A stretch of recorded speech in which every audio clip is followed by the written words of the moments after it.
Thank you, everyone. Um, Basically, every time I've spoken on stage, I've pretty much spoken with a very close friend of mine, Ryan Dice. He was actually here for his Entrepreneur, great guy, very, very talented. And every time he does a conference, he calls me up, like, hey, can you come just hang out? Sure. And then I come, and the day before, he's like, hey, can you come speak about this? And because I'm on stage with him, it's just basically talking, one of my best friends, and so I do. Like the last time I did, he called me up, it was a traffic conversion. It's 2,000 people. He's like, yeah, can you come talk about the mobile industry for an hour? All right, that's like asking someone, can you come talk about the internet for an hour? That's Ryan, by the way. And so today is the first time I'm actually speaking without him for a very long time, so I kind of brought him along with me, kind of like my training wheels. So this part is for me, and the rest is all for you. Because actually being on stage by myself scared the crap out of me. I haven't done it in so long. And I had this rule that if something scares me, there's magic on the other side.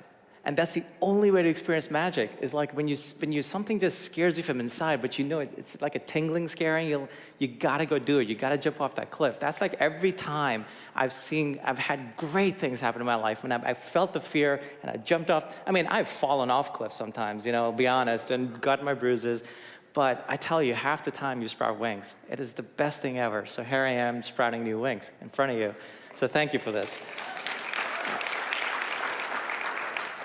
So actually, I've thought a lot about this talk, because this isn't about me telling about mobile industry or venture capital or crowdfunding or all that stuff that I could just talk in my sleep. This is about how to be our best selves. And I was thinking, what is the one thing, and actually Noah Kagan reminded me of this, another great guy who's here. What is the one thing I can share that has really made all the difference in my life? I was to look back at the arc of my life. What is the one thing that if I could just pass along, not advice, just like sharing, that has made all the difference is this, okay? And I'll use Awesomeness Fest as an example. So we're all here, we're meeting amazing people, we're listening to amazing speakers, and I'm not a believer in inspiration. I live in Silicon Valley, we're all very results and metric focused. I am a believer in transformation. So we're meeting all these people, we're listening to all these great speakers, and we're learning, but I would say if you can, in these 4 or 5 days, if you can find one thing that speaks to you, just one thing, and pick it, something that just really feels right or tingles or whatever, however you judge it, and just make it your own. It's like you commit to it, you gotta commit. Write it on a piece of paper, you just commit that I'm gonna be this, I'm owning it. Whether it's fitness, health, gratitude, entrepreneurship, loving yourself, whatever, just go all in. Take that piece of paper, write it down, put it somewhere you can see it, but that's just half of the equation. You gotta do the work. You can't just sit there and visualize it. You gotta do the work. Just commit. Burn the ships behind you, and I will bet you, by the time the New Year's come, your life will be different. It'll be transformed. Every time I've done this in any part of my life, in anything in my career, it has really made all the difference. So, I was actually talking with a very well-known editor, Niels Parker. He's edited a bunch of New York Times bestsellers. We're talking about the power of sharing your story, because it's like, it doesn't do anyone good to tell anyone, hey, listen, I'm at the top of the mountain, and this is really awesome being at the top of the mountain. What it is this is how I started, this is the path I took, these are all the roads I took and fell and did all of this, and this is how I got on top. And because then you actually show others the way, and hopefully they can avoid the pitfalls that you did. So I want to tell you a story about my friend Joanna, and I don't know if she'd be horrified that I'm telling everyone about this or not. I'll check with her afterwards. She's one of my dearest friends, this amazing, tall, beautiful, striking, blonde, full of life, big heart, incredibly smart entrepreneur. She was also a national champion rower, and she was in the FBI, and she used to train the Afghani police, the Iraqi police. Imagine this tall blonde teaching this really male culture, the police there, right? She used to take the toughest assignments, and she's only like early 30s, if that. I can never tell. I think she's in her 20s, but given what she's done, I think she's early 30s. And now she's a CEO in Silicon Valley, building this great company, and she has people who get 7-figure offers, turn them down to go work for her for 100 grand because they want to be a part of what she's doing. And this is what makes Joanna, she's just amazing, right? So she and I are having dinner in San Francisco about 4 or 5 months ago. It's in this Chinese restaurant, and she's sitting against the wall, and I'm facing her, and we're talking. And she tells me, out of the blue, we're talking about our lives, the things that have really formed us who we are. And she tells me that when she was 24, she had a heart attack, and she died for 7 minutes. I was like, okay. And so like I leaned forward and I gotta ask, what happened? And she goes, I don't remember. She was in a coma afterwards. You know, they brought her out of it, and she was in this bubble, she was like the bubble boy for like a month. And Joanna, being Joanna, was just working away in the bubble. But she said, you know, what changed there was after that, everything I wanted in my life, like anything, whether it's love, how she met her husband, her career, whatever she wants to do, it just happens. It comes to her. So I'm like, all right, you know, like I don't want to have to die to get that. Like, how do you do it? And she goes, well, she leans forward and she goes, you're gonna think I'm crazy, but what if this is heaven? And then she leans back. And it was like, you ever seen the movies like the camera just spans back and things get really slow? And I was like, oh my God. And I swear there was a homeless man, you know, behind in the window. He kind of like winks at me. And then it was like, oh my God. Like, and I got, like for a few moments, I got it. Imagine the irony of that. She's like, yeah, what if this is heaven? Like, she's like, I died. How can I prove I didn't? I'm not on the other side. So because this is heaven, given what heaven is about, I can have, be, and do anything I want. And she's living that. So, you know, that's an attitude that I've seen with her and a lot, like I'm gonna separate successful people and fulfilled people, because I know people who are insanely wealthy, and I know people who are insanely wealthy and are happy and fulfilled. Those are the ones I want to be like. Those are the ones who are my mentors. And for all of them, I've noticed one pattern, including her, that whatever happens, it's never like, this is happening to me. They all look at life as, life is happening for them. Whatever is happening, they fall down, they lick their wounds, they get up, but it always makes them be better. And they've internalized this attitude. And it is an attitude. None of us, like all of us who try to live this, none of us are unique in that sense. We're all humans, right? With the same minds walking around with the same dramas and same, you know, fears. But that attitude that life happens for her, I've noticed consistently in all the best people I've ever met in my life. So, my story. I never set out to be an entrepreneur. I'm not one of those natural, you know, selling lemonade when I was 4. I like Noah Kagan, Neil Patel, those guys are natural entrepreneurs. They're two of the best entrepreneurs I ever met. What I did, if I can say that, the smartest thing I did was I moved out to a place where all the best entrepreneurs in the world went. I moved to Silicon Valley. I moved out there, I knew nothing. I just jumped off that cliff, showed up there, and just managed to join a startup. And I helped build that company. That company ended up going public. You know, it's actually still one of the few from that time that's still around. And so I got to ride that big wave and just learn along the way. And, you know, so like where I live in San Francisco, you can't throw a rock without hitting someone who's running a startup as an app or who's like, you know, is looking for funding. Like my doctor, my primary care physician, left his practice last year to start a startup. It's like your waiters starting startups, everybody's starting startups. So like if you move there, you're gonna start a startup, and odds are you'll get funding too because you know everyone. That is actually another great secret. If you wanna be fit, you know, don't surround yourself with people who wanna be fit. Surround yourself with people who are insanely fit. You will just step up. Surround yourself with entrepreneurs, you will become one. It's really, and now I'm very good at it, but I'm not good at it because it's natural to me. I'm good at it because I'm surrounded by the very best, so I can't help but step up, otherwise I'll be left behind. And we all have egos, and none of us want to be left behind. With this company that went public, after that, you know, I got kind of well known for being able to do certain things, and I went consulted for like CEOs of big companies, and I started more companies that some failed, some didn't, and you know, like, so by the world standards, you know, I've had some success. And I thought I had success, but it was very like, there's a lot of ego there in all honesty. And my last company that I started, that was gonna be my big thing. That was gonna be my last one. That was gonna be like, you know, the island money, or what we in the Valley call, excuse me, fuck you money. And that's all ego, by the way, right? And I was, you know, but that's where I was. And I built it from scratch, and I decided I wasn't gonna take any funding, self-funded it, you know, and to put everything into it. I was gonna transform an industry, and it finally started to take off, this crazy idea I had, and it was really working. And then investors jumped in because I wanted to build it out bigger than I was running out of money. But it didn't matter because like I knew what the potential of that thing was. And I'll tell you something interesting. In the beginning, I used to motivate my team and everybody about how we were gonna transform an industry. By the end, I was motivating them by how much money we were gonna make. See that difference?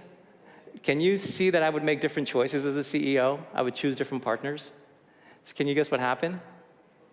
Right? The thing blew up. I mean, it blew up. It was messy. It blew up horribly, right? I lost everything. I was in debt. I lost my friends' money. I had family invested in it. I lost all their money. And because my ego was so attached to it, I blew up with it. I got insanely sick. My relationships fell apart. I was bedridden. The doctors were throwing diagnoses at me that were very scary, like pack your bags to your mortality kind of diagnosis.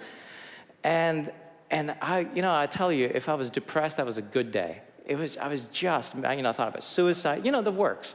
Yeah, I was in a bad place. And I remember one morning I woke up and I was like, I can't do this anymore. I'm getting out of this or I'm dying trying, but I'm done. So I staggered over my journal on my desk, and I write down, I don't know where it came from, but I wrote down a vow. You know that one thing, committing to one thing? I wrote down a vow that I'm gonna love myself. I'm gonna fully commit in every thought, every action, every feeling, every moment I'm conscious, I'm gonna love myself. And I sat back, and it's like, okay, where did that come from, first? And second, oh shit, I made a vow, so I gotta figure this out. I gotta figure out how to love myself, because it's not something they teach you in school or you learn in Silicon Valley. So I set about to do it, and I started meditating and working my mind and doing things of what worked. I kept them and went deeper. What didn't work, I threw it out. And here's the thing, within a few weeks, I was fine. I got my health back, all right? Things started working out. I was happy, depression was a fond memory, right? But here's the thing I did not expect. My life got better, things I had no control over, people came into my life, situations came, opportunities came.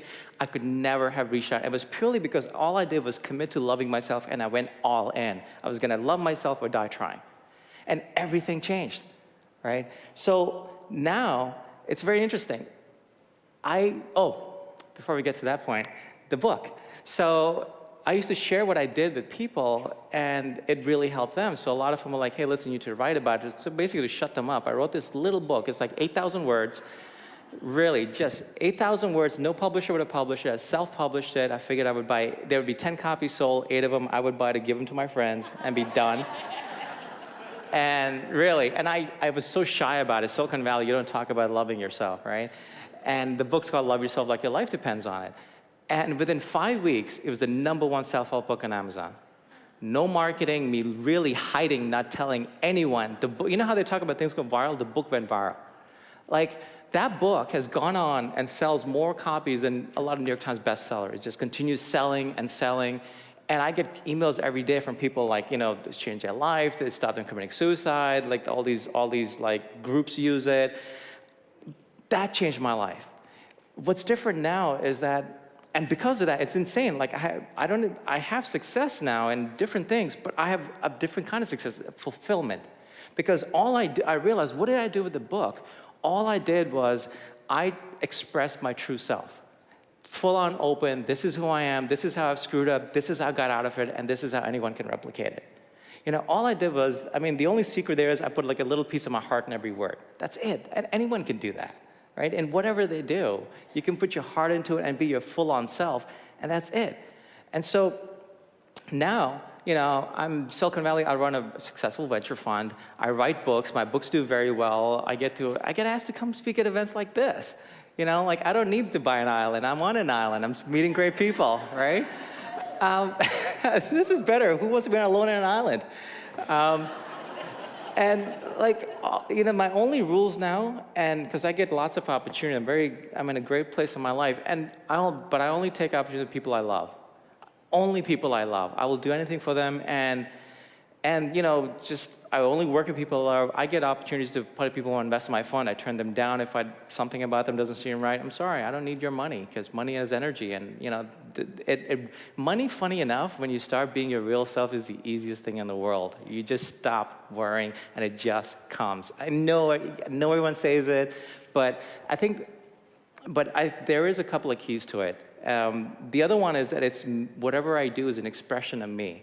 Everyone has things that are full expression. I'm writing, I would do if I was stuck on a desert island. I would write in my head because I love sharing knowledge. Whatever I learn, I just want to share it.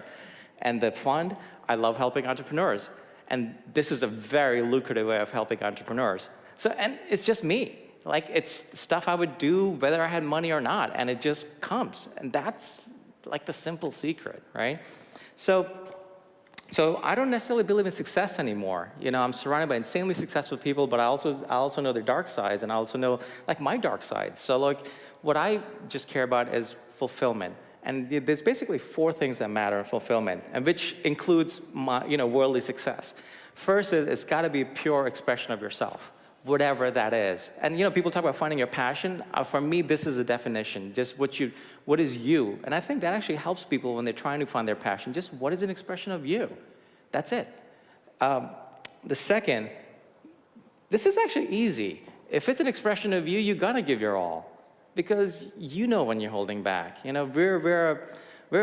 can be our best friends and our worst critics, and this way you can be a best friend and give your all to something that's naturally you. The third one is the one where I've actually seen a lot of talented people stop. Whatever you create, you got to put it out to the world. I could have written that book, and I could have just sent the Word doc to my 8 friends to shut them up, and that would have been it, right? But it would not have created magic in my life. I had the fears. It scared me. I mean, putting that book out scared the crap out of me. I lost a lot of sleep from it. Even my second one scared me even more. But that's how I know that there's magic on the other side. The magic is when you put it out to the world, because when you give your full self, your full-on self, and you give your all, you put your heart into it, the world just gives you so much. It gives you more than you ever could have expected. Like, when the book took off, I was like, oh, okay. So someone asked me, what's the definition of success of the book? I was like, okay, 10,000 copies. It sold out within a month. It was like, I never could have planned for what it's doing. Like, and the fourth, this is another important one. This is what I learned when my company failed, because I was attached to the outcome, right? Because a lot of great things did come out. Friendships and things that I'm doing now came from building that company that didn't work. But I was attached to one outcome, which was that company succeeding, versus who I was being. One of the key things in life is we're the effort. We're never the outcome.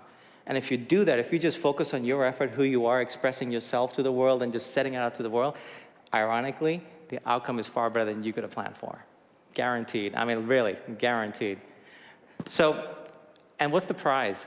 The prize is not necessarily the accolades or the money. I mean, those are nice. Those come. But the real prize, actually, is who you become in the process. The prize for me has been who I've become. Like, if I do something stupid next month and lose all my money again, you know what? 5 months later, I'll have 10x the money. I'm not worried about it, because I know who I've become. And that you only get by doing. I don't think you can visualize that. I don't think you can train yourself. That kind of confidence just comes jumping off the cliffs, and you realize, oh, I'm jumping off another cliff. I'll sprout wings again. It's really, I think that metaphor of jumping off cliffs is a great one. We talk about that in startup land, but there we say it's like jumping off a cliff and building a plane on the way down. I like sprouting wings better. So, which of course leads us to Tokyo.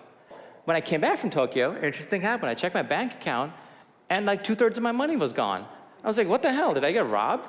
Well, sort of. Like, apparently, I owed back taxes, and my accountant, he has signed checks by me, blank checks by me. He just paid them. So I was robbed by the IRS. Good luck getting that money back. So I remember for like 3 days or so, I was walking out really stressed about money. I was like, all right, how am I gonna bring that back? Blah, blah, blah. There's these things I want to do. And then I read this post by James Altucher. If you haven't read his blog, read it. It'll change your life. Amazing man. And it was about gratitude, and it reminded me back to Joanna's thing, life for her. This is heaven. Reminded me of Tokyo. Like all of this, the empty bank account, almost empty bank account, which is scary, is for me. And so I just walked around for days, just like feeling gratitude. So like 3 days later, I was in LA at a friend's event, and I checked my email. 3 days of feeling this way. And I checked my email, and a company I advised like maybe 5 years ago that I completely forgot about and wrote off that I had stock in, I had an email from them, oh, we just sold for a lot of money, and can you please sign your paperwork so we can pay you? 3 days, right? And you start to realize this is how life works. Like this is, entrepreneurship, whatever.